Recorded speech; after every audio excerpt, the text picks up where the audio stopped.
محمد كما صليت على إبراهيم وعلى آل إبراهيم إنك حميد مجيد اللهم بارك على محمد وعلى آل محمد كما باركت على إبراهيم وعلى آل إبراهيم إنك حميد مجيد. So these last weeks and this week's are literally the most important in the whole series. The most important lectures, sessions in the whole series. Because at the end of the day, وَلَقَدْ جِئْتُمُونَا فُرَادَى كَمَا خَلَقْنَاكُمْ أَوَّلَ مَرَّةٍ وَتَرَكْتُمْ مَا خَوَّلْنَاكُمْ وَرَاءَ ظُهُورِكُمْ. You have come to us alone, on your own, single, as we created you originally. And we do not see with you, meaning who's speaking here? Allah subhanahu wa ta'ala. When? On the Day of Judgment. Speaking to all of mankind one by one. You have come to us one by one as we originally created you. You're created alone and now you're here alone. And we do not see with you any of the things that we had adorned you with, the things that we'd given you. You don't have any of your property, you don't have any of your children, your family, your clothing. All of that is gone and now it's just you here for judgment. That is the end all be all. That's why we exist.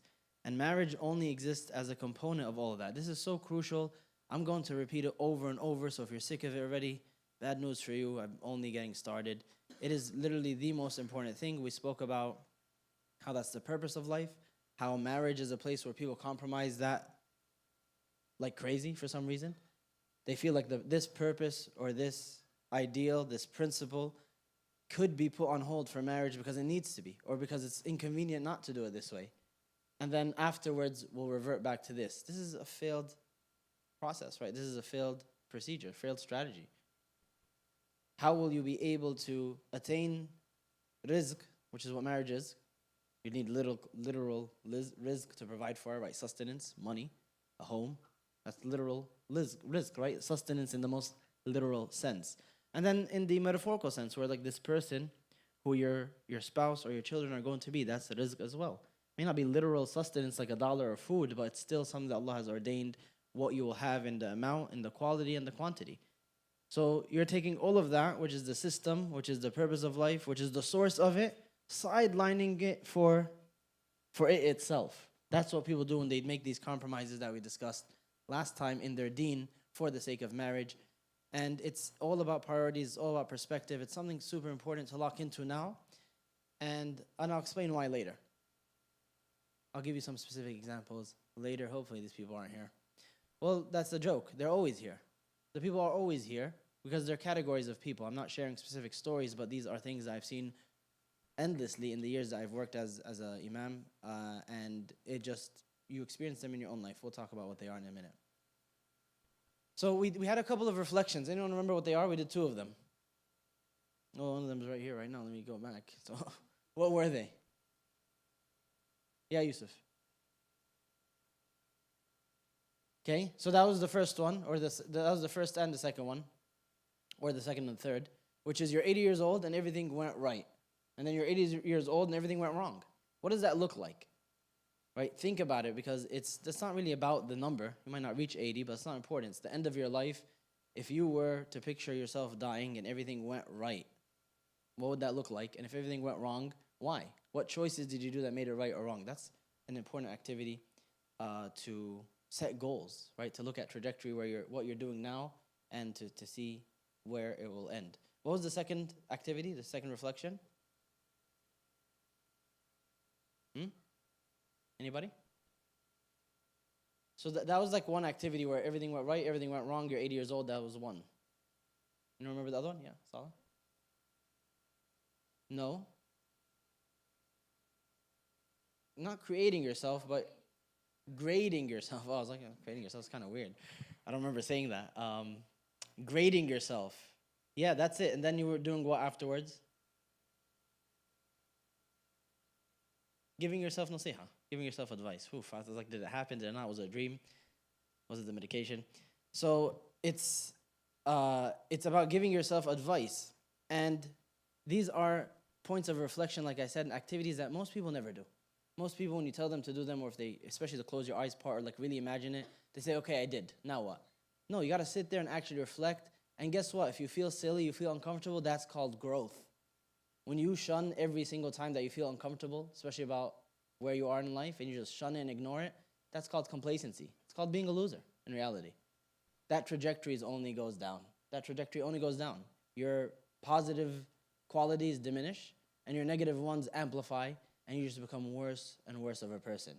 Get uncomfortable, get introspective, hear nasiha from others, and let it hurt, and then fix it. This is what life is all about. This is why these first two lectures were focused on that. So give yourself advice, and I want you to consider it in a strong, serious, sincere fashion. What would be the top 5 things that you tell you to do? And what are the top 5 things you tell yourself to cut out? Think about it that way. So it's very important because you find yourself readily giving nasiha to others. Hey, you're good at this, do more of it. You're not good at this, stop it. You're so ready to do that for others, why not stop and do it for yourself? You're the most deserving in the end. So this is all review. We went over all this, and then we said, what is the purpose of all this? The purpose of it is because it's the purpose of life is one thing, but it's directly tied to who you end up with. This is what Allah subhanahu wa ta'ala tells us. So the ayah in Surah An-Nur, where wicked men are for wicked women, and vice versa, and then the righteous are for the righteous, and vice versa.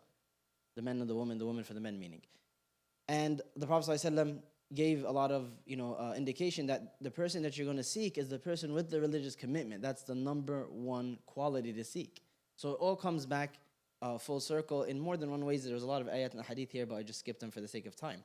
But that doesn't mean a bad experience is a bad person, right? That's where we ended. Why? How do we know that?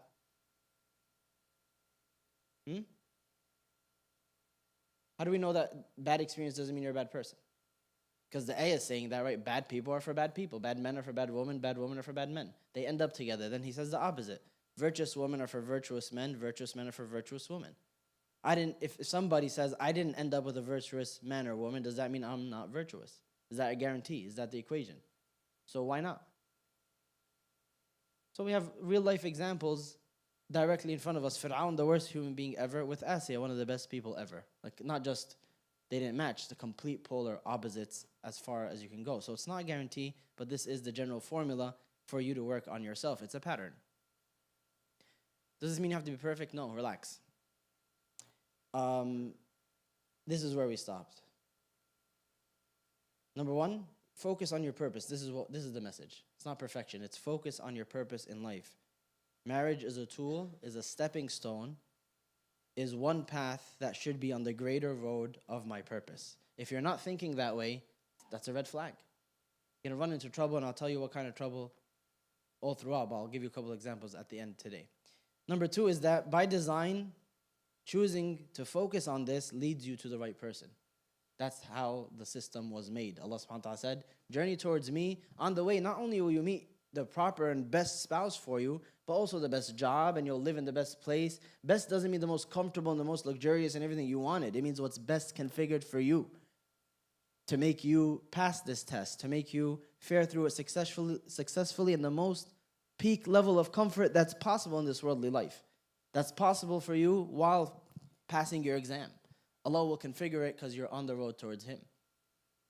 Right? And if you head in the opposite direction, you'll get some of what you want, some of it won't. But in the end, is it all what's best for you overall objectively? Probably not. Some of it will be and some of it won't. You got to mix. So this is the second point. The third point is you will just be happier in and of yourself. Right? We spoke about Umar ibn Khattab, how he came to the Prophet ﷺ. He said, I love you more than everything and everyone except myself. And the Prophet ﷺ told him, no, you have to pass that level for true faith, for complete faith. But he didn't rebuke him for loving himself. You should love yourself. And I don't mean self-love in the way that you see in modern media or whatever, where it just means that you could do no wrong, you only ever comfort yourself and you indulge in whatever yourself wants, you speak your own truth. There's no such thing called your own truth. There's one truth, it's an objective truth for all of us, and there's truth and then there's falsehood. That's how it works. It's like on and off. There's no, this is my kind of on. That's not how it works. But this is what we were fed because it's a self-centered society, a self-worshipping, hedonistic society, where you are the center, you are the idol, and you make tawaf around yourself from birth until death. So we're here to break that idol, even if that idol is me. So self-love actually means that Allah subhanahu wa ta'ala created me as a human being, as a Muslim. That means He wills the maximum good for me out of all creation, right? He created me in the best configuration that can exist. So I will not sell that short. I will not shortchange that. I will not be disrespectful towards that, and I'm going to maximize that aspiration. That's real self-love. Why would I settle for anything less than a firdaus when I'm in one of the few configurations that can actually achieve it? I'm a human being and I'm a Muslim. Check both boxes and I'm alive. That's Allah subhanahu wa ta'ala gave me the cream of the crop in terms of opportunities. And I'm functioning relatively well. I know some of you guys might disagree, but like for the most part, alhamdulillah, no disfigurement, no type of handicap. Allah subhanahu wa ta'ala gave me everything. So that's real self-love, where I acknowledge that and say, oh Allah, thank you. I don't deserve it, but I'll take it and I'm going to make sure to utilize it in a way that pleases you. Because I want to reach for the most possible capacity for myself in this world and the hereafter. So this is what I mean when I use that term, not in the way that you see it elsewhere. So this only results from walking this path in this way, making it your number one objective, your primary objective, and marriage only falls in line with the rest of that. Well, let's actually go through this hadith first, and I'll tell you why. So this is the third reflection that I want us to have. I don't know what I just did here, Muayyad. Come help me. Never mind. I'm okay. I feel really old with technology now. It's like, I don't know what happened.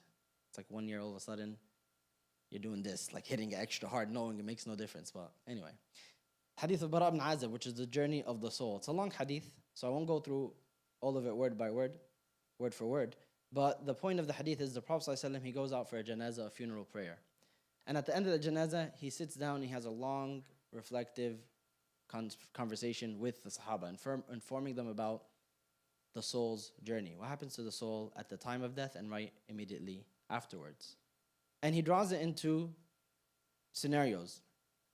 He says, when the righteous soul comes time for it to die, then angels descend as far as the eye can see, and they surround this soul, and that's all this person sees, as far as the eye can see. They could be in a room somewhere, they could be in a hospital, it doesn't matter, but for them, it's a completely different perspective.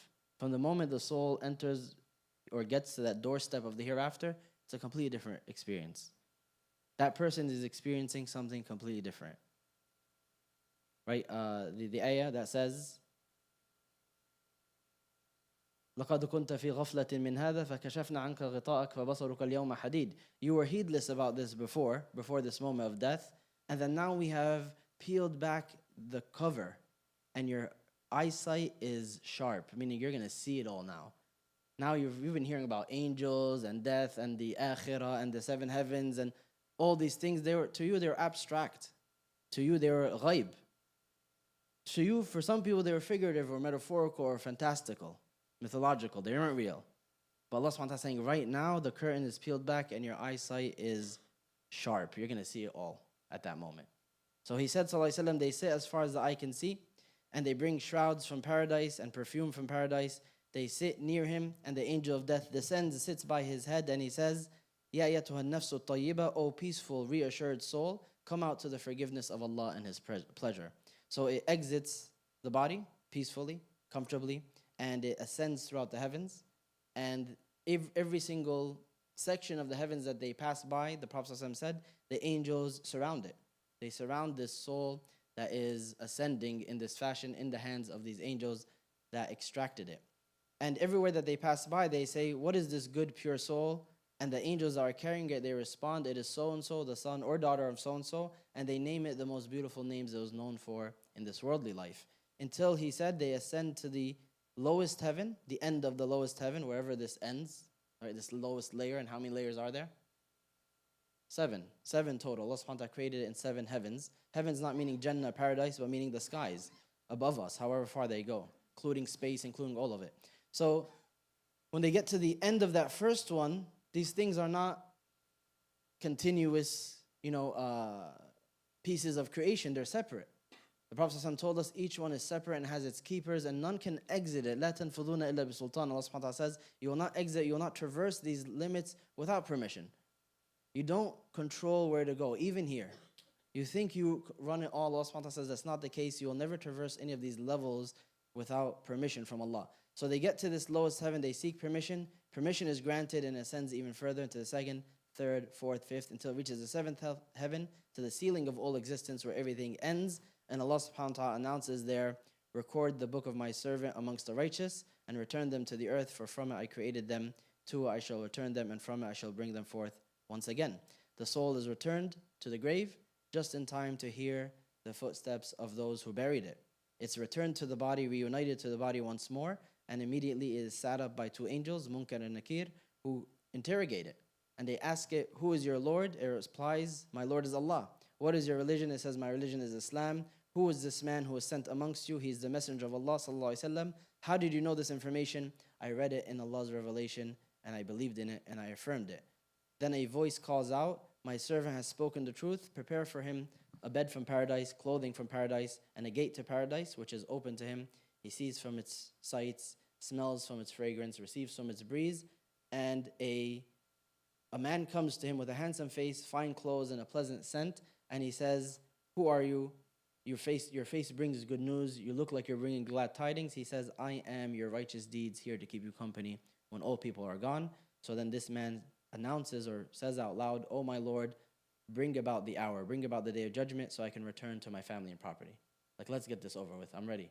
I'm ready to bring about judgment. Then he continues with the other half, right? The other possibility. When the disbelieving servant is about to leave this world and enter the hereafter, he said, the angels descend as far as the eyes can see. It's the same process at first. And that's a very important highlight, which it doesn't matter who you are. Time of death is time of death. Everybody has a timer. There's no one who's going to live forever. There's no one who's going to extend it. There's no one who's going to bring it sooner. It is exactly as Allah decreed. And once they see that procession of angels descend, they'll know this is the time and nothing can be done. And then all of this starts to hit. All of this starts to make sense. Oh, I wasted my entire existence in frivolity that didn't mean anything. Amassing things that I can't take at this moment. That's where people begin to lock in and, oh. But it's obviously, يَوْمَئِذٍ يَتَذَكَّرُ الْإِنسَانُ وَأَنَّ لَهُ الذِّكْرَ. On that day, man will remember, but of what benefit does remembrance do for him? So they descend as far as the eye can see. They have clothing and furnishing from the hellfire. They come with unpleasant sights, unpleasant scents. The angel of death himself comes, sits at the head, and announces, O wicked soul, come out to the wrath of Allah and His displeasure. And the soul tries not to leave, but nobody has that ability. So he says, as while the good soul leaves easily and peacefully, this one is with violence and pain. The angel of death takes it, and an evil scent or a foul odor emanates from it as it ascends through the heavens. And everywhere that it ascends, the angels ask, what is this evil soul? And they say, this is so-and-so, the son or daughter of so-and-so. And they use the worst names, the worst qualities that they were known about in this dunya. They reach the lowest heaven, the ceiling, and they seek permission to pass, but permission is not granted, not welcome, not wanted upstairs. So instead it is sent back down, it is cast back down, he said, and it falls violently right back into the grave in time to hear the footsteps of those who buried it leave the grave. And then it is sat up by these two angels. It responds in panic, I don't know, to each of the questions. The angels announce that is a lie. You could have known. You did not do your part. And then he is struck, and he said, sallallahu alaihi wasallam, with such severity that all the creatures except mankind and the jinn hear it. Then he receives a windows open to the hellfire, clothing from the hellfire, from its scent and from its heat. And then he sees an evil face. He says, who are you? You are bringing no glad tidings. Get away from me. He says, I'm your wicked deeds, here to keep you company. Right? It's not keep you company, here to torment you, really. And then he says, oh my Lord, do not establish the hour. Let this be as bad as it gets. So, the last activity, this is all from last week, was supposed to be this. That we close our eyes and do this. I won't do it now just for the sake of time, for the sake of brevity. Do it yourself. Do it yourself, not just today when you go home, but as often as you can.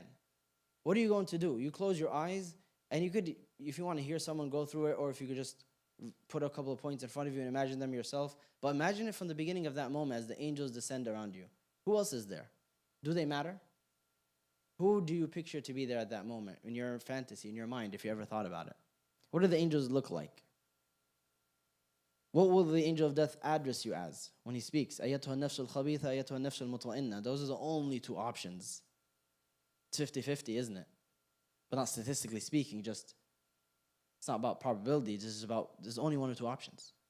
When you ascend and they say your name, they're not going to say so-and-so. The hadith says so-and-so, which means the person, son of so-and-so.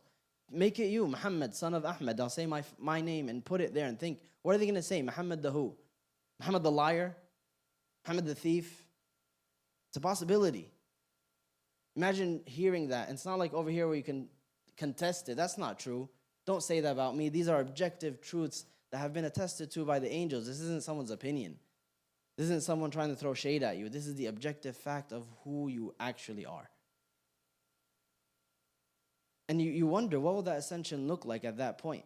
Are you no longer the option to turn away or to close your eyes? You are now on a roller coaster track and you just follow it. You don't choose where to go or what to say. It is predetermined by the way that you acted here. You've already set yourself on that path now. What is the difference between this reflection and the two that we did before? Yeah, Moyed.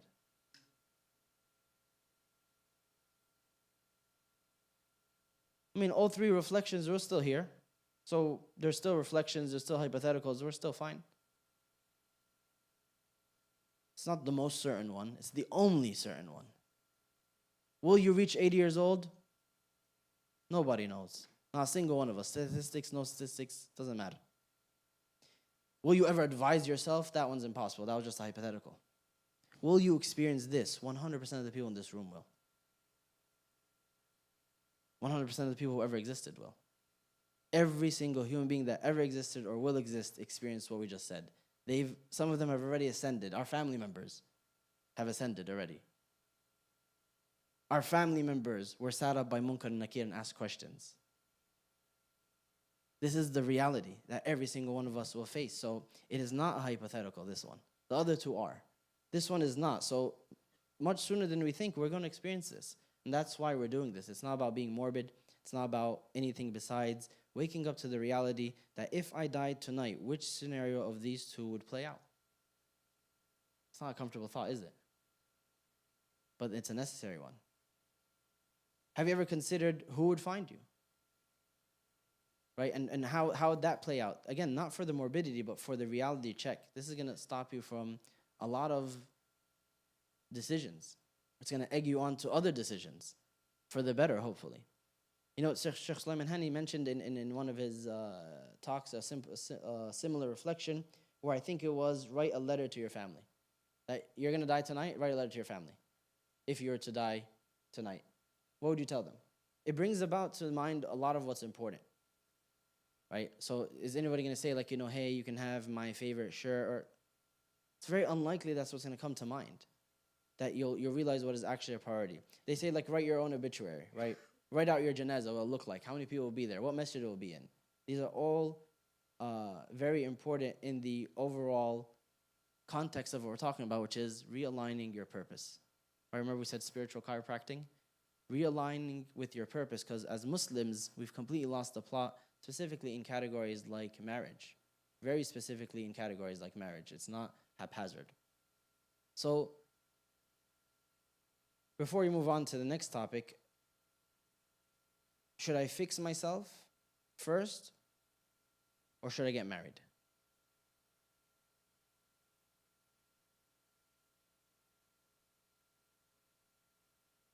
So, in context of all of this now, should I get my life together? Should I get my deen together? Or should I get married first? So far we have one vote. Unnamed person says get married. Who says get married? Raise your hands. No judgment. Everyone look at yourself. Don't. No one's going to vote. All right. Okay, that means it costs you nothing. It's a democracy. Who says fix yourself first? All right. Good chunk of people don't have hands. So, people who said fix yourself first, want to share why?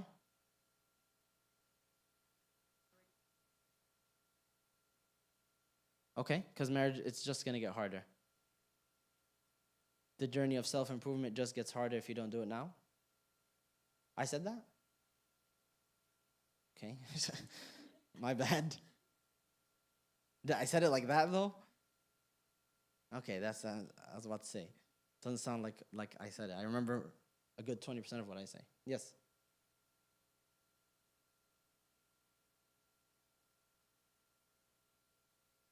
All right, guys, stop listening to what I'm saying and just give me your opinions. What I'm saying is like 50-50, guys. It's shot in the dark.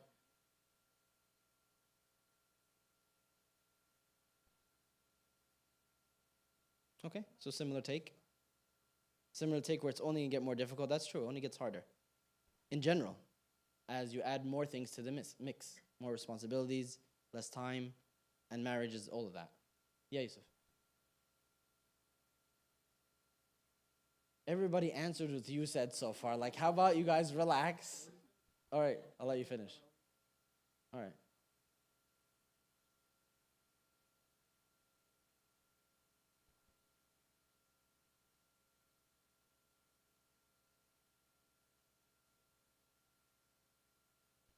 So is it you started off with a better track than you finished with, which is it the I didn't mean it like that. Like what I meant is, do you mean like the things that are a bigger deal or just the things you don't want people to find out? Yeah, that makes more sense because just let me get rid of the things that someone might find them out. That's not a very good starting point, right? No, I know that's not what you meant. That's why I said let me just help you there.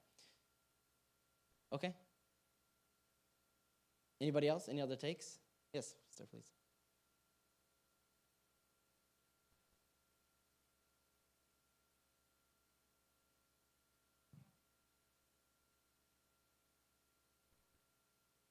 Okay. So you can't expect to be perfect, and the journey is bound to continue when you get married. These are both very true. Go ahead, Mara.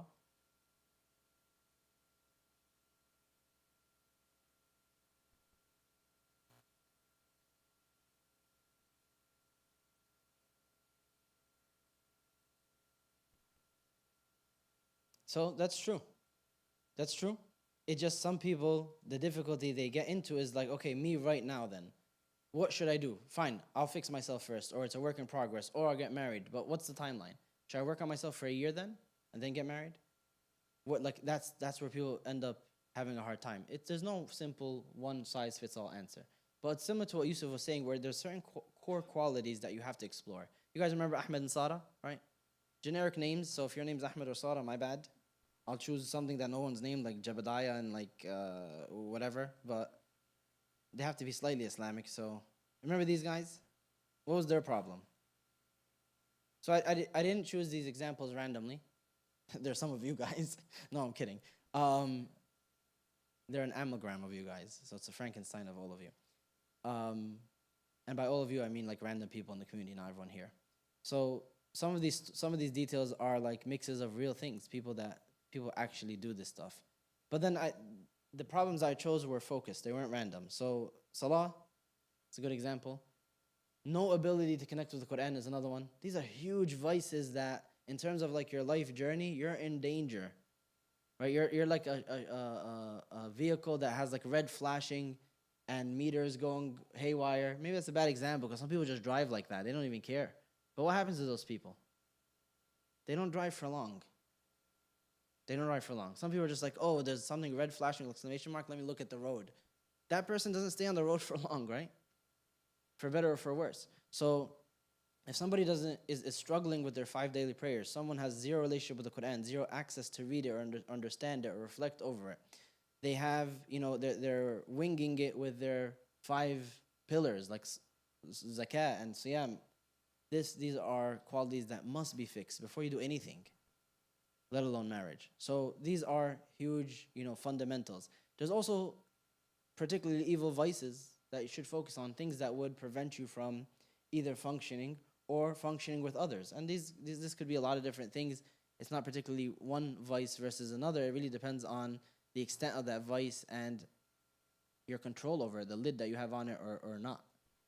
Is it preventing you from your own spiritual journey progressing? Is it hindering it in a very significant fashion where you can't make any progress? Or is it going to prevent you from properly leading or cooperating with others? That's something very important. So you don't need to be perfect to get married. Hi, how you doing? You don't need to be perfect to get married, but very often people in horrible shape rush to get married. So you don't need to be perfect, but you shouldn't be in horrible shape. Think about any worldly things. Worldly things make the examples easier. You want to run a marathon? Right? Can you just jump immediately into a 5K? Can you jump immediately into a half marathon to a full marathon? Absolutely not. There's certain things that you must begin with. Can't have people, did they say, I'm going to wing a marathon and they did it? Yeah. Are they in big numbers? Absolutely not.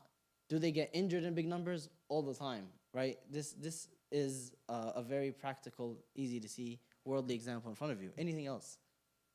So when you use other things, worldly things that are immediately functioning based on a formula, and 1 + 1 = 2, and it's a physical example in front of you, just plug in the same spiritual points.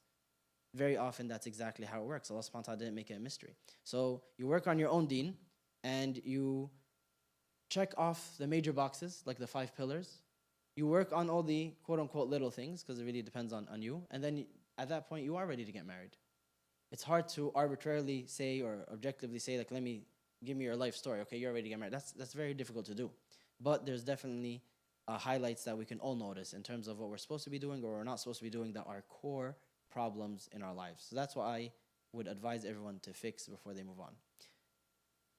Any questions before we move on, very quickly, about finding your true love? That's a huge rug pull. You guys know that, right? I don't even need to say it. It's not what you expect. What do you mean by that? Coming soon. In 5 seconds, what I mean coming soon. So, when we talk about true love, we're talking about Allah subhanahu wa ta'ala. And that's not a cliche. It's not a gimmick. And I knew putting that title that a lot of you would know that's probably this, and I'm glad with I'm happy with that. I'm happy that it was, if you saw through it, that's great. And it's not cliche, because I'll tell you what happens all the time. A man will come to me, middle-aged, 40 plus usually, late 30s maybe, and guess what he just discovered? All this. He just discovered it. There's something else out there. I have to be devoted something in my entirety to something else, and all this is just a mirage. And if I devote my life to this, I'm going to wake up on the day of judgment, a very rude awakening like we mentioned. So I want to get my life together. But guess what? 50% of my life is haram. 50% of the way that I interact with my spouse or my children is haram, it's forbidden. And a lot of it is that major stuff that we're talking about. It's not stuff that you could brush on the rug, take it easy, take your time. No, it's stuff that has to be addressed now. So what happens to him now? He's in a midlife crisis, where now all of his family members and his very existence around him needs like a major overhaul. It's not like, hey guys, we need to work on this a little bit. We could work on our language. We could go to the masjid more. No. We need a huge overhaul for the entire household. And he's responsible because he's the father. So what does he do? What does he do?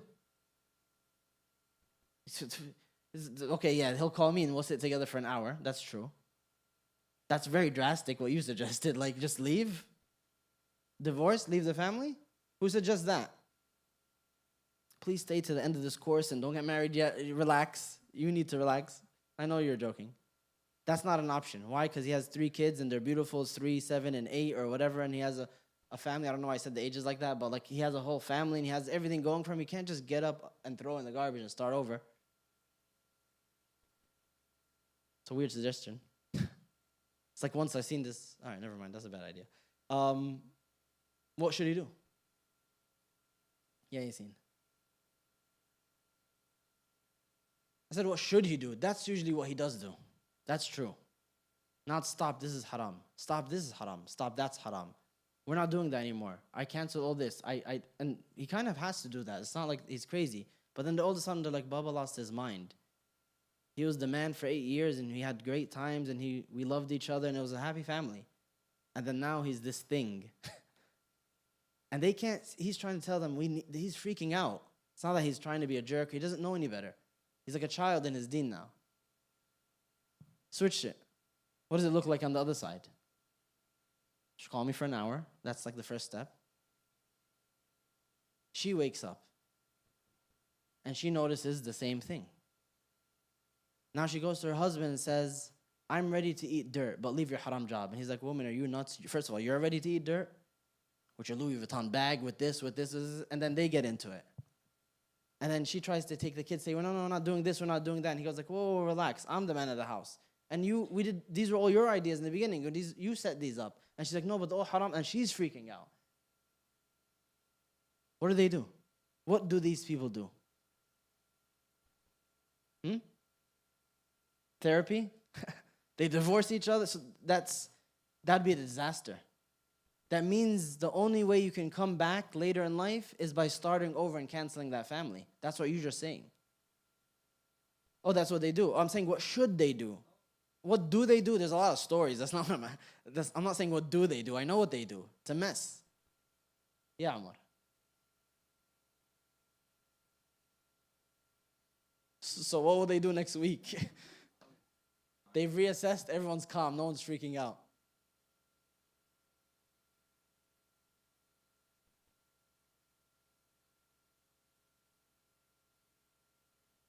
So the big question is, how are they going to do this? So I'm not really quizzing you guys on what to do. I don't know what to do. So if you get the right answer, I'm going to be none the wiser. Yeah, Ahmed.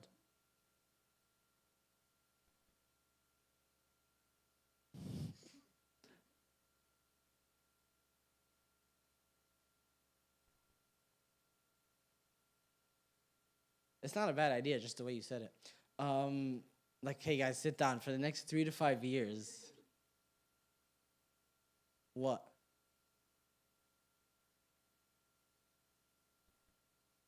It's not bad. I don't know why people are laughing. Not bad. The real solution is don't get into this situation. Wake up now. That's really it. I don't know what they should do. I said I don't have the answer, guys. I'm just as confused as you. I just wanted to do a survey because I knew it would be fun. But what a horrible situation to be in, right? It's a lot of turmoil. It's a lot of now, it's a dichotomy. I have to give up something, not give up something. It's, people have a hard time giving up music or giving up their favorite food spot because they find out it's not halal or something. Now this person feels like they have to give up their family. They don't necessarily. In fact, most of the time they don't. Giving up the family is almost 99% of the time the wrong answer, right? There's a different way of doing this. It's a different configuration, right? Even if you're responsible, even if you're paying for all these things, there's different, approaches that you're forced by because of where you are. You woke up in the middle of things, right? You didn't wake up in the middle, but there's a level of course, will Allah forgive you? Do you have the opportunity to turn around? Yes, but it's so much harder. So why not start now is the message I want for everybody to consider. So it begins with the direction of your heart, the qibla. We pray towards Mecca, right? That's a physical direction for a physical act of worship. There's a qibla of your heart. Where's it always facing? Where does it point? The compass points north. Where does your heart point? What's the north star of your heart? So what does a qibla do? What does the north star do? When I'm lost, I look up. If as long as I can see it, I know where I'm going. And I know the direction. Your heart has to function the same way, and that's the love of Allah subhanahu wa ta'ala. That can't be overemphasized. Do you love Allah subhanahu wa ta'ala? Who loves Allah subhanahu wa ta'ala? Raise your hands. Okay? Can I test your love of Allah subhanahu wa ta'ala? Keep your hands up. So right off the bat, why did hands go down? You should be able to say, yeah, you can test it. Maybe I won't pass all of it, but it could be tested. If it can't be tested at all and you're afraid already, that's not a good sign. I thought you loved Allah subhanahu wa ta'ala more than anything. So when people love one another, when there's a strong love, and it always comes in like the romantic sense just because that is what people are used to, right? Romeo, Romeo, where art thou Romeo? But like, that's not really the core of it here, but it has some similarities. So in one regard is, when you love something, a concept, or a person, people will know about it. You can't keep it a secret. It has to be proclaimed, has to be spoken about, just by nature of you bringing up the subject over and over. You ever heard about, how can you tell someone's a vegan? They'll tell you. They can't stop talking about it, right? You don't got to wait for them to order anything. No offense to any vegans here, if that offends you, I'm sorry. But it's something that they're so passionate about, you're going to hear about it. You won't be able not to hear about it. So these are signs that are kind of common between the two. Even though, of course, this is different than the romantic love, it has different expression, but still the primary, and it still has a lot of overlap. We just look at these quick descriptions that we have in our tradition. Allah subhanahu wa ta'ala described the believers as more intense of their love for Allah. One of the primary descriptions of those who associate partners with Allah, he says they love those as they should love Allah, while those who believe are more intense in their love of Allah. So the love of Allah subhanahu wa ta'ala is the core hallmark difference between the believers and disbelievers. That's what Allah is saying in this ayah. The second ayah, Allah subhanahu wa ta'ala is telling us, if you truly love Allah, then follow me, meaning follow the Prophet ﷺ, and Allah will love you and forgive you your sins, and Allah is the forgiving and the merciful. Say, obey Allah and His Messenger. If you turn away, then indeed Allah subhanahu wa ta'ala does not love the disbelievers. So this is an important ayah because it's not impressive to say you love Allah subhanahu wa ta'ala. That's most people, good and wicked. But for Allah subhanahu wa ta'ala to say He loves you, right now you've earned, it's a mutual relationship. It's a very common thing for someone to be infatuated with someone, and that person doesn't even know. They don't even know they exist. And if they knew they existed and they knew they're infatuated, they might be repulsed, like, get away from me, you weirdo. Anyone that happened to you before? It's okay, it's a safe space. So this is an important part of the relationship where Allah subhanahu wa ta'ala is saying this will earn you Allah's love, and that's a lot higher than saying love Allah subhanahu wa ta'ala. The third ayah, which is the third column here, Allah subhanahu wa ta'ala is now going to a bigger description in Surah Al-Ma'idah, where He says, "O you who have believed, whoever of you should turn away from his religion, anyone who's not interested, Allah will replace them with who? Not just anybody. It will be a people that He loves and they love Him. It's reciprocated. Allah will give this relationship to literally anybody if they're seeking it. He's telling us, you don't want it. It's not exclusive to you. There's no concept of chosen people in Islam. There is, but anybody could be a chosen person, and anybody could get out of favor like that. It's about what you do and who you are, not your ethnicity or where you come from or what organization you happen to be a part of. So if you choose to regress, Allah will replace you with people that He loves and they love Him. They're humble towards the believers. They show strength and honor against the disbelievers. They're principled. And they strive in the cause of Allah. They struggle for His cause. They sacrifice for His cause. And they do not fear the blame of any critic. That is the favor of Allah He bestows upon whom He wills. There's a lot of interesting signs in here. Hassan al-Basri says there's a group of people who claim love of Allah. Like so many people, they claim they love God. I love God so much. So when they made that claim, and these are the Sahaba themselves, when they came to the Prophet ﷺ and said, we love Allah. So Allah revealed the first verse in Ali Imran, which is this one in the middle here with the footsteps. Say, if you love Allah, then follow me. It's going to get tried. Love is not just a lip service. You're going to have to put in obedience and effort. Then, after a certain time, Allah tried them, He said with the second ayah. With the first ayah, just follow the sunnah. Do what the Prophet does. Pray as he prays. Give sadaqah like he gives. The second verse is saying, by the way, you're going to have to put your life on the line now if you really love Allah. How far are you willing to go? What does it mean to you? And this verse it mentions a lot of the things that we'll probably come back to, actually, that's fine. Lastly, the hadith of the Prophet ﷺ, hadith of Anas bin Malik, where he said 3 qualities that bring the sweetness of faith. True sweetness of faith, it comes with these 3 qualities. To love Allah and His Messenger ﷺ above all else. To love a person and you only love them for Allah's sake. And to hate to revert to disbelief as much as one hates to be thrown into a fire. So altogether, these things, they highlight important points. Is that here? Is that next? No, that's next, actually. This is hadith number 38 and 40 Nawawi. We went over it in our last series. But it's basically Allah subhanahu wa ta'ala telling us, so we won't spend too much time on it. But Allah subhanahu wa ta'ala says that the blueprint for His love, how do you achieve that? Step 1. What's the first step to achieve Allah's love? The obligatory acts. What did Allah make mandatory? So everything, right? Everything that's mandatory. Like what did He make mandatory? That's the first step. So this is important to highlight because, and this isn't to knock the action itself or the passion behind it, but the masjid gets full in Taraweeh, for example, and doesn't have those same numbers outside of it. It never will, and that's by design. But it doesn't have to be so drastic. That's a strange shift. That there's a strong interest in something that's extra while the obligation is neglected. That's backwards.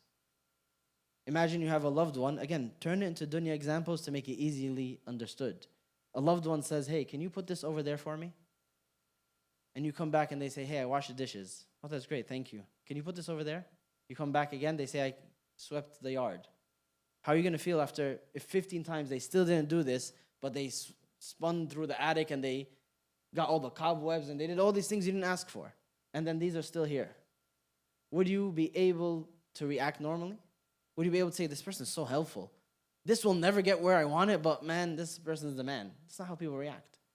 Right? It's normal to be upset and to say, I don't care. In fact, if somebody would say, take all of that and throw in the garbage, I don't care. Why is this still here? They wouldn't be unreasonable, would they? So Allah subhanahu wa ta'ala is telling us, this is what I want. This is what makes me the happiest. This is the easiest also. It's also the least demanding of your time. And it only behooves us to submit accordingly, as Allah subhanahu wa ta'ala said. This is our role in all of this. Then the hadith continues and says, if you're not satisfied with that, if you want to come closer to Allah, then you have the extra actions and that will earn you His love. He says, you'll do that until I love you. Until I love you. حَتَّى أُحِبَّهِ. So until I love you means what? Until denotes, so He's going to love you when you die? I love you before that. Consistency. He's going to do the nawafil until I love Him. Meaning you're not going to do sunnah once and you're just going to skyrocket. It takes time. Love takes commitment. It takes effort. It takes diligence. And then He says, what are the fruits of that? I'm going to be really close to you. You're not going to touch anything or walk towards anything or look at anything or say anything or hear anything except I'm going to be right there approving of it. I want to make sure that I'm with you all the time. If you're in your beloved's presence, you don't do stuff that they don't like. You don't eat the stuff they don't like. Till a couple of years of marriage, and you eat it on purpose, and you go say hi to them. But we'll get to that later. You purposefully avoid the things that displease them. And then lastly, He says, I don't hesitate with anything that I do.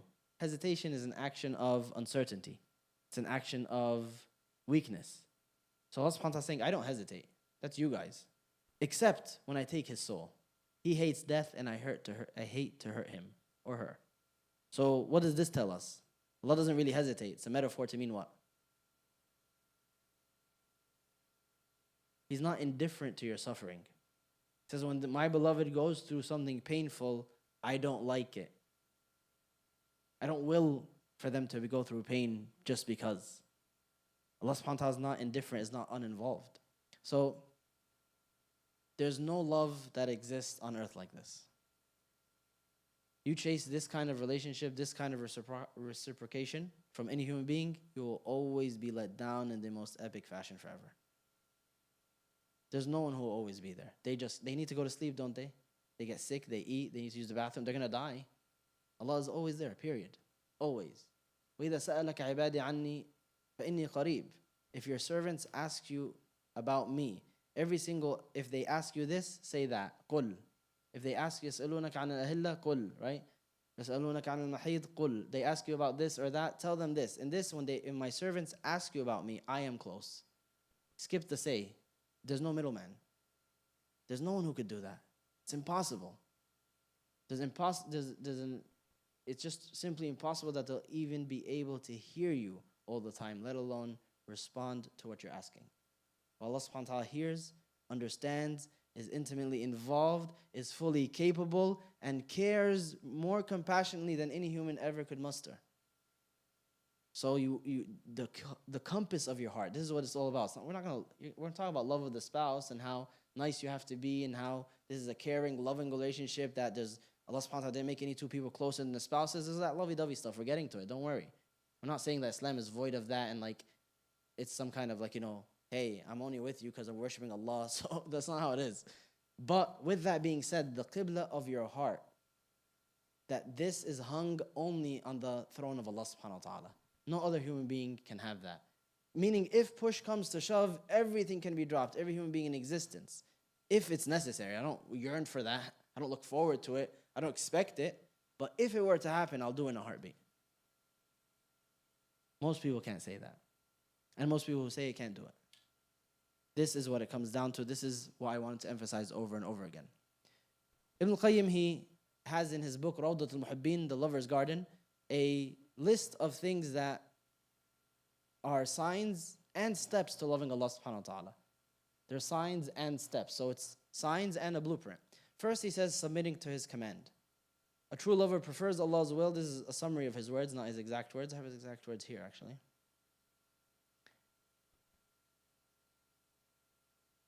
Sometimes it's a little more poetic than this summary done by AI.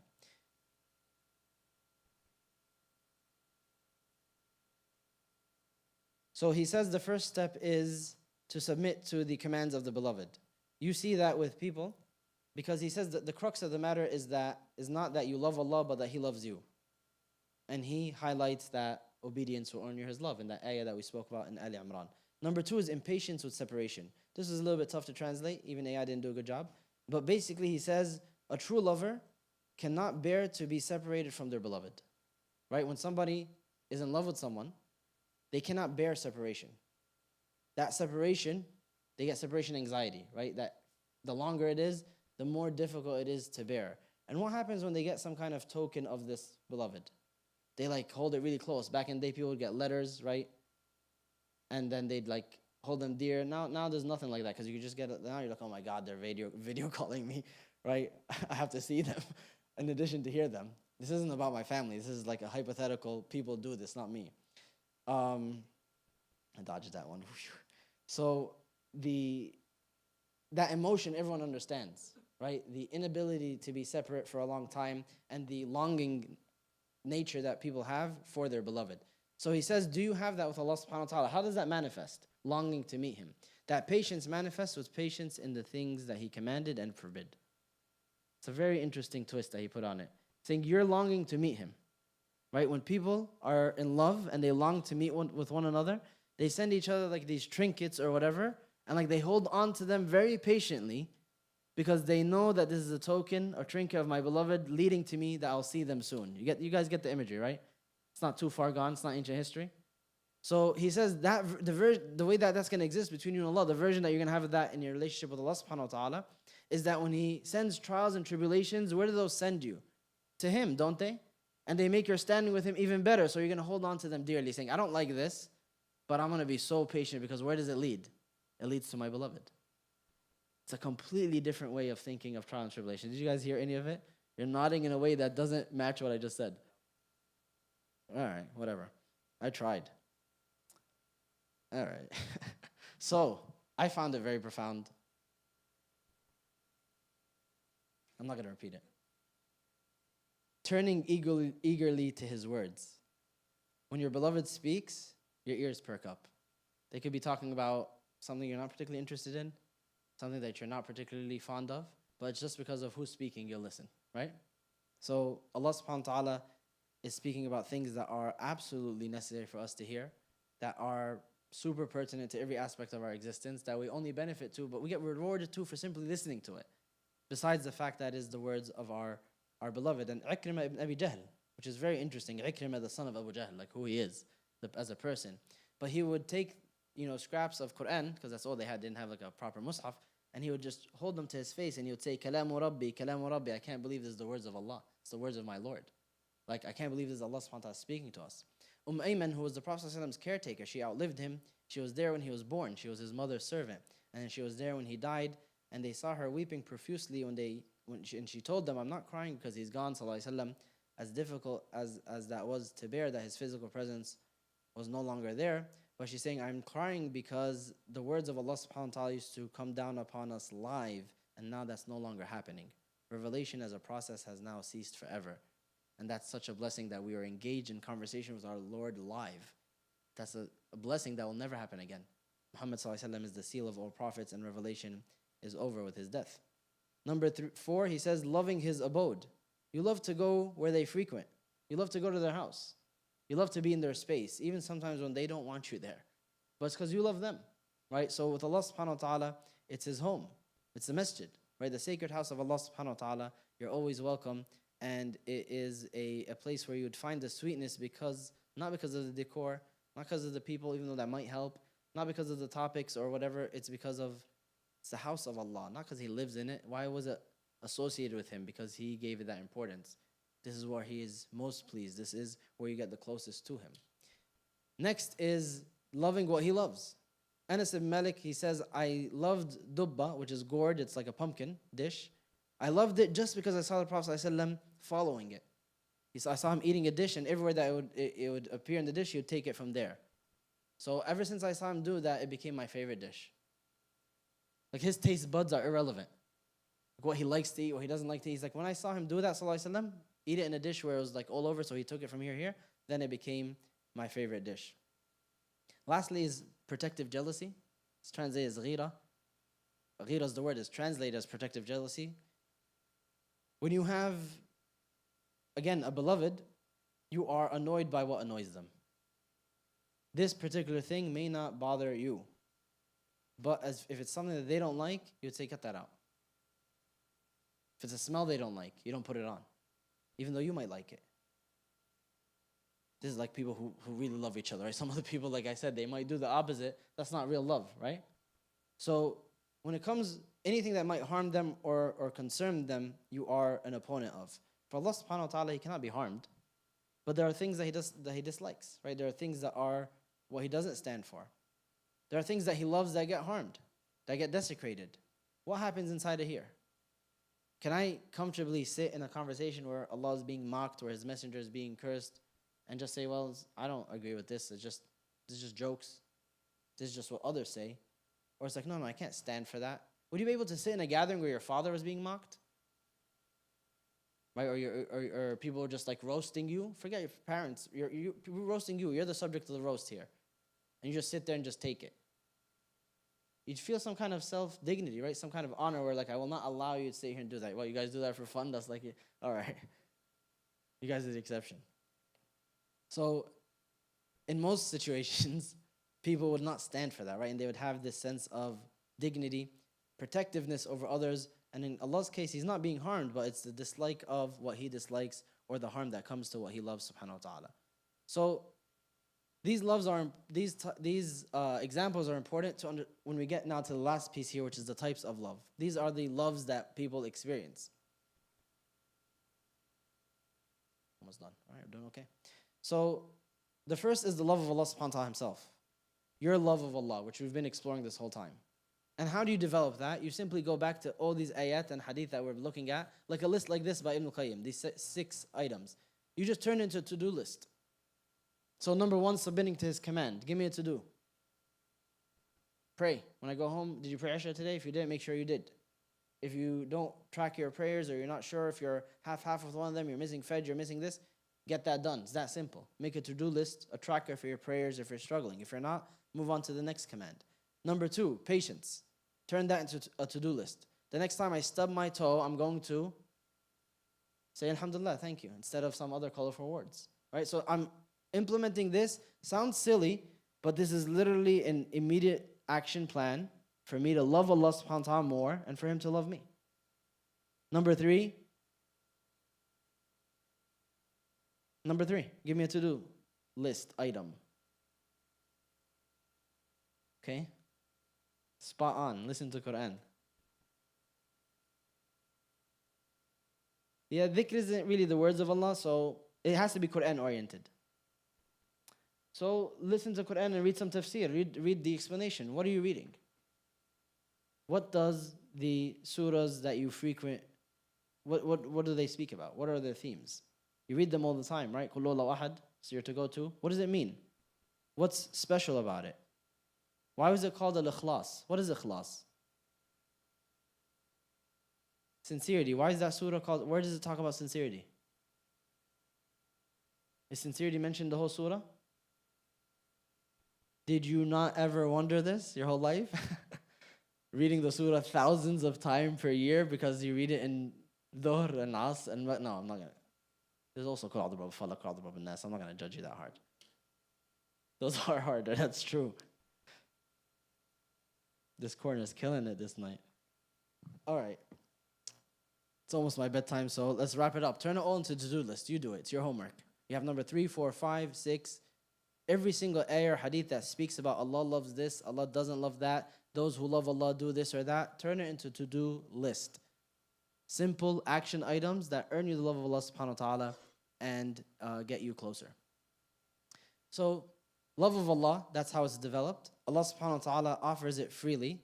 And He says, those who believe, إِنَّ الَّذِينَ آمَنُوا وَعَمِلُوا الصَّالِحَاتِ سَيَجْعَلْ لَهُمُ الرَّحْمَنُ وُدًّا. Those who believe and have done righteous actions, Allah will appoint for them a specific affection. And His name, He told us one of His names is Al-Wadud, the most affectionate, the most loving. Wud is different than hub. Wud is love that is 2 ways. It's reciprocated. Meaning He's going to love you and reciprocate your love. So I want to give you back in even more.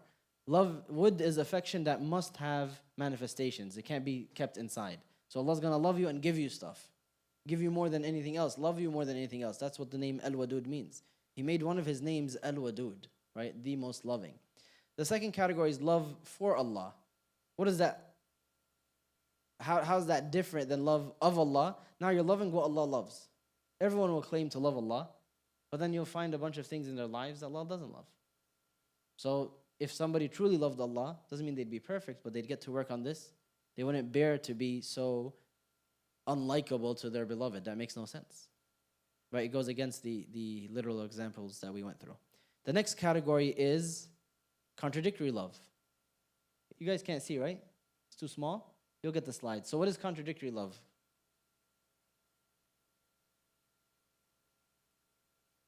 Meaning? Yeah, Zach?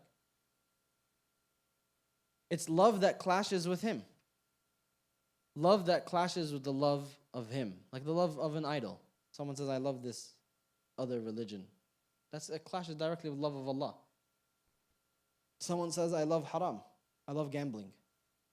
So it's not as extreme as the first example of loving another deity, but it is, you're loving something that Allah despises, right? It's contradictory. So any love that is contradictory, Allah subhanahu wa ta'ala says in Surah At-Tawbah, say, if your fathers, your sons, your brothers, your wives, your relatives, wealth which you have obtained, commerce that you fear the decline of, and dwellings that you are pleased with, basically everything in this worldly life that people aim for. If these things are more beloved to you than Allah and His Messenger and jihad, striving in His cause, then wait until Allah executes His command, and Allah does not guide the defiantly disobedient people. He's saying that's defiant disobedience of Allah's commands, to take all these worldly things and then they become more beloved to you than Allah and His Messenger, and sacrifice and striving in His cause. The last category is natural love. That's inherent human affection that is not based on anything besides, well, different people it's based on different things, but a lot of it is by definition natural. You don't need to create it. Like between parents and children, between siblings. I know everyone's gonna say, well, my parents, my siblings, well, forget you on the side. The default is, the norm is, this is the norm and the normal love that people feel towards each other. The natural love, it has its fluctuations, right? It doesn't mean that everyone's gonna look like the picture in that slide, and that's okay. So, why does this all matter?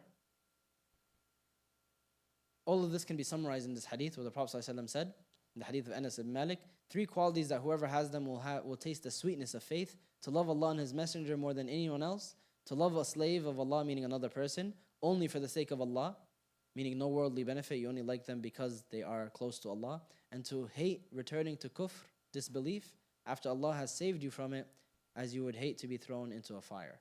So this has 3 categories here, which is love of Allah, and then love for Allah, which is loving a person only for the sake of Allah, and then the contradictory love, which is to hate returning to kufr. Why is this important? Because a lot of times people will stop doing something wrong and just look back to it very longingly. Like, oh man, that was the best. I miss that. Remember those days? They were so good. That was so funny. Show us that video again. Right? That's not sincere faith. It's faith. You don't do it anymore, that's good. But this longing is dangerous. The Prophet ﷺ said your development should reach the point where you hate it. Why? It's hated to your beloved. It leads you away. I thought this was the most important now. If it isn't, that's what we need to work on, right? That's the issue at hand. So when you have these categories, you're able to manage better. So these things that we were speaking about earlier, the conflicts that people run into later on in life, the problem is they didn't manage these categories properly. They wake up one day and they realize everything's in its wrong slot. Everything is being portioned off incorrectly. Most of it is in the last 2 halves, which is natural love and contradictory love. And they've put nothing in the first two columns. They haven't loved Allah in 30 years, or even thought about Him, or had any type of relationship with Him. Loving for Allah is not even a concept they're familiar with. And then all of a sudden they're 30, 40, 50 years old, they realize their life is full of natural love. They have children, they have friends, but a lot of it is also contradictory, where it clashes. Now they have to tell their kids and their wife, or their husband and their kids, or their parents, or whoever, I can't do that anymore, it's haram. I can't pay for that anymore, it's haram. Because they know it's contradictory. And now it's going to clash with what? The natural love. They're going to lose some of that. But that's so dear to them because they spent the last 40 years investing in it. And they just started investing in category 1 or 2. I wish there could be some statistics that I kept to show you how common this was, how painful it is for people, and how much turmoil it throws the whole family into.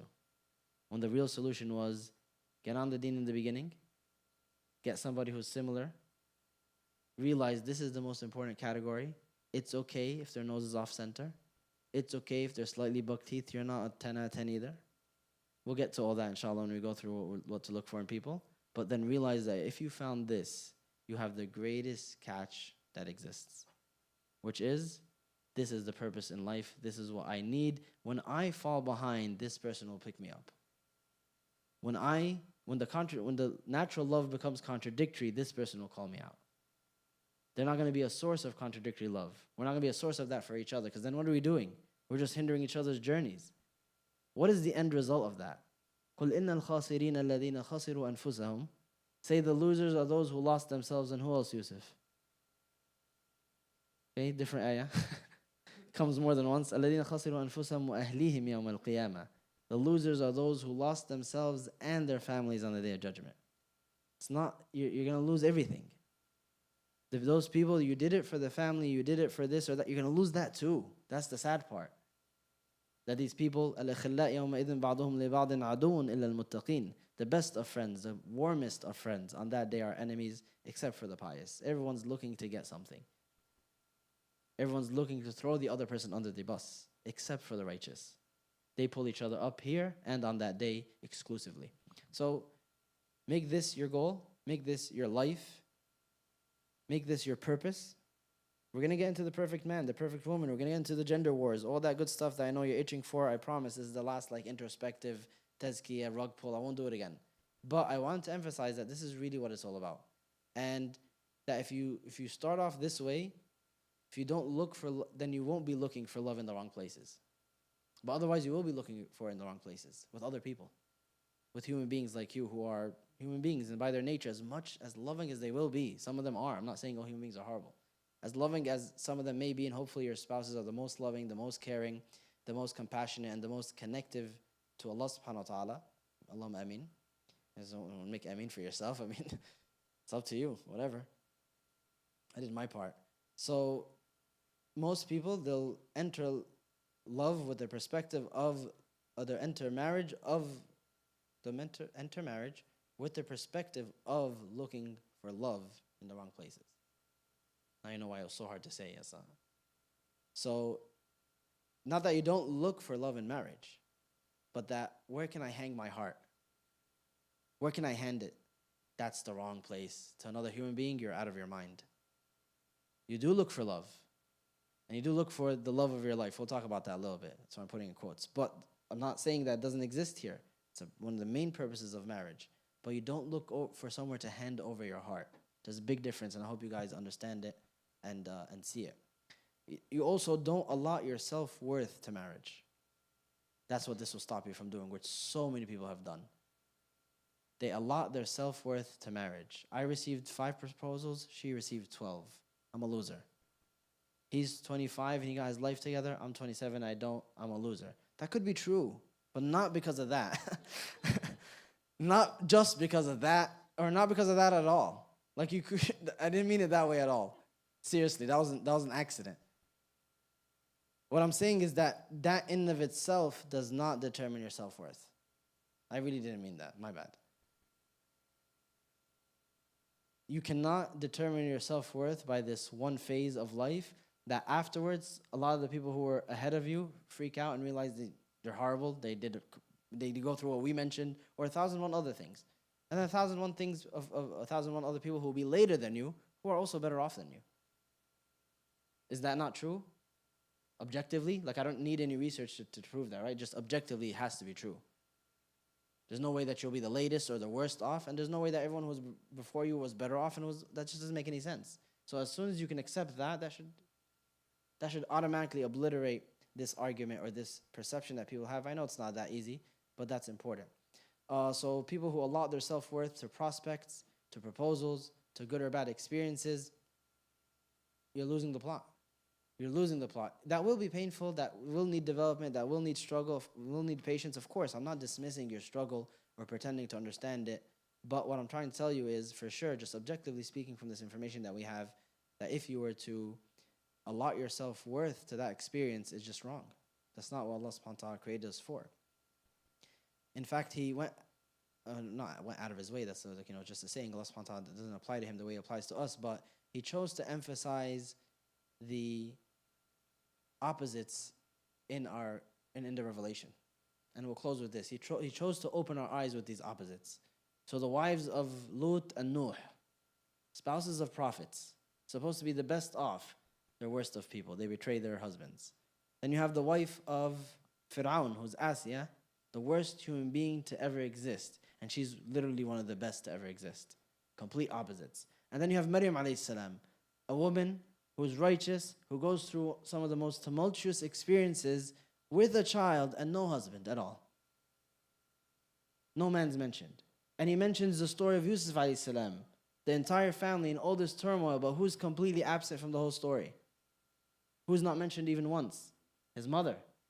And he mentions Musa alayhi salam's story and the struggle and the epic journey, and he inspires who to save his life? His mother. Where's his father? He's not mentioned whatsoever. Where are these people? There's a lot of suggestions that if they died, or that's not the point. The point is there's no perfect configuration. Every single journey is unique, and all of it is following a trajectory that Allah knows and is intimately involved with. It may not fit your mold, that doesn't matter. It may not fit your parents' mold or your culture's mold, that doesn't matter. We'll still strive towards these normal outcomes that people and society and culture tells us is good. That's fine. But I won't hang my entire existence or my self-perception or the purpose for which I exist to any of them. Because Allah subhanahu wa ta'ala doesn't. That's what I wanted to say over these last 2 weeks. And hopefully it made sense. Are there any questions? Go ahead, Dunya.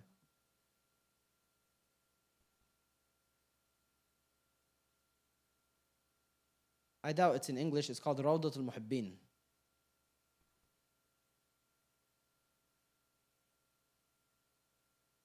You'll find the PDF online. I haven't seen it in English, but somebody could search and see if it's available. Is there a Slido? Yes, Omar.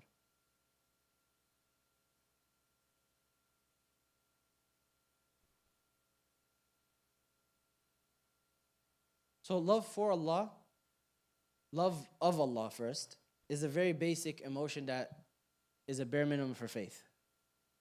To love Allah subhanahu wa ta'ala at face value. Just, do you love Allah at face value? Yes or no? How much is, of course, has to do with ihsan and higher levels of faith. But at face value, someone has to love Allah subhanahu wa ta'ala. So that's just a very basic prerequisite of faith. And that's like a little bit of overlap with like gratitude, patience, worship. There's a little bit of overlap there in what is the bare minimum of loving Allah, right? Because you know you have to do the 5 pillars, for example, and so on and so forth. Love for Allah now is love of what Allah loves. Whatever Allah loves. Allah loves sadaqah. So I can love Allah. I don't necessarily love sadaqah, right? Because I'm a cheapo. But I can work on that and make myself love sadaqah. So I made why? Because Allah loves it. So that's love for Allah. Because I can love Allah and not necessarily love sadaqah. I can't hate it, right? Because that's where it would clash with love of Allah. That's where like the overlap is.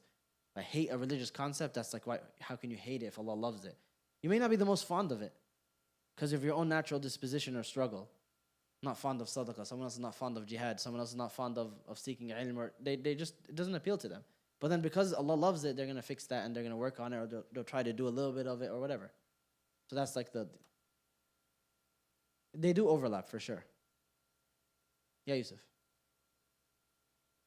I'm the man. Any other questions? Yes, Mara.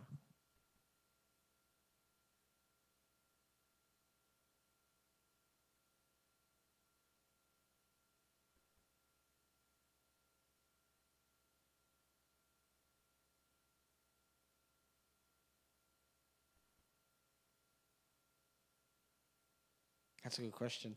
The Slido is 718-2617. 718-2617. I have no idea. Like when people come say that I love you for the sake of Allah, does that mean there's nothing likable about me, but you're only saying that I love you because you're a Muslim and like we're in a religious setting?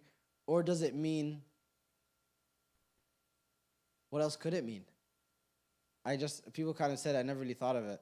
It definitely doesn't mean anything negative. That was a joke. But when people say that, I don't know what they mean. That's a good question. I love you for the sake of Allah. Because that's kind of like, if it wasn't for the sake of Allah, I wouldn't have loved you.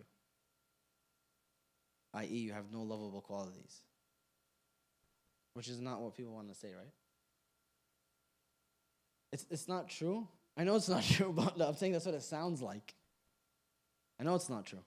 I'm saying that's what it sounds like. When you tell somebody, I love you for the sake of Allah, it's a positive thing and we do it left and right. But she's saying, what does it actually mean? I don't know. Now that I think about it, that's what it sounds like. I know that's not what it means.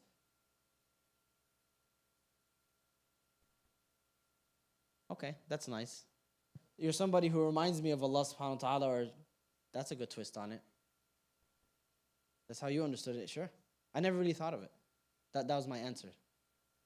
I never really thought of what exactly it means. So we know that the Prophet ﷺ said, if you love someone, you should proclaim it. And he proclaimed that it was a practice from then. I don't know if it's directly from the Sunnah of telling people that they're loved for the sake of Allah. But what exactly does it mean? I guess that's a good interpretation, where it's like, you remind me of Allah subhanahu wa ta'ala, you bring me closer. Or just declaring love for His sake. So that's something that is mentioned. Love for His sake is upon good deeds, right? That our meeting place is good, for example. So if people are in a class together, that's how they met. Their main engagement is through worship, so that would make sense. I guess I just never thought of it as a standalone statement, but that makes perfect sense. I love you for the sake of Allah, meaning we're constantly engaged in goodness for the sake of Allah. That's like the basis of our relationship. Yeah, Yasin. Guys, it's dark, so a lot of times I can't see people's hands, so just raise them high, wave a little bit.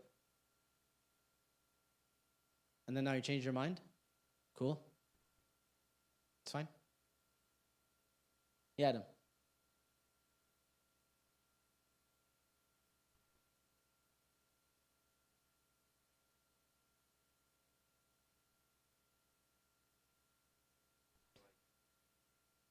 Well,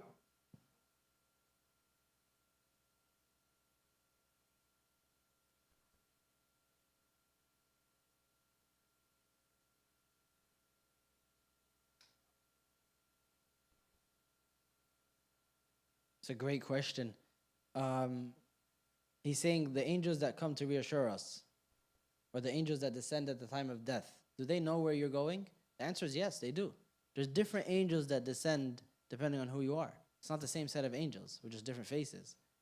There are different angels that are appointed to descend to take the souls of the righteous versus the wicked. Just like there's different angels that are appointed to follow you around, right? For different purposes. You visit a sick person, you do something for the sake of Allah, another angel will come follow you around, make dua for you, defend you against unseen evils. Like that angel won't always be there, but he's appointed once you do certain actions. So likewise, these angels are appointed because of this person's wickedness, just like the hadith of the man who killed 99 and then he kills another one, and then when he decides to repent after 100, he dies midway. And when he dies midway, who disputes over him? The Prophet ﷺ said the angels of mercy and the angels of punishment. They fight over him. The angels of mercy say he made tawbah and he's trying to go to a different land. Come on, he tried. The angels of punishment say no, he never did a good deed. This is a mass murderer. Forget him. So they're arguing who should take him, showing that there's different sets of angels. And of course, Allah willed all of this, as the point of the hadith is. Your second question is, if the angels of mercy surround me at the moment of death, won't I know where I'm going? The answer is yes, you will. So why then would you be afraid on the day of judgment? Answer number one, you may not be. You may be comforted on the day of judgment. That's a possibility. Most likely not, because very few people are, even the righteous. Very few people are, even the righteous. So why would then somebody be afraid on the day of judgment if the angels of mercy were what surrounded him at the time of death and then the grave looked like this? What's the answer for those who took that class? It's the sky's on fire. The earth's being shaken. Right? People are being resurrected. The stars are falling. Like these are catastrophic. No one's going to come out and be like, whoa, this is nuts. Everyone's going to be absolutely terrified. The Prophet said, يَوْمَ يَلْجَعُ الْوِلْدَانَ شِيبًا, that the newborn will turn white-haired. Nobody's going to be amused. Nobody's going to see like these sights are wondrous. Like, can you believe what we're looking at? There's no one's going to say it like that. The Prophet said the dua of the prophets on that day is what? Sallim, sallim. Oh Allah, safe passage, please. These are prophets. If they've seen some of this before. This isn't the first time that they're seeing some of this, actually. It's the first time everyone else is. But they're saying, oh Allah, safe passage, please let us go. Let us get safely through this. It's not a sight that anybody will be able to stomach or to take in stride, with the exception, of course, with the very few, like the shuhada, the martyrs. May Allah subhanahu wa ta'ala make us amongst them. Allahumma ameen. And there's different stages of the day judgment, as we went through in that Friday class weeks ago, or throughout last year. There's different stages of day judgment where people are comforted. So some people, they're comforted as soon as they exit their graves. It's the initial terror of seeing what's happening, but then comfort. The angels descend right away and they soothe them. There's some people that the first moment of comfort is when they receive their book in their right hand. And there's some people, it's after the judgment, that they're in trepidation and anxiety until they go over the last deed. And then Allah says, you're good. But before that, they think they're done, as the hadith says. So people get comforted at different levels where it settles in for good. May Allah subhanahu wa ta'ala make us of them. Allahumma ameen. Any other questions? We could do 2 more on each side. Go ahead, sorry.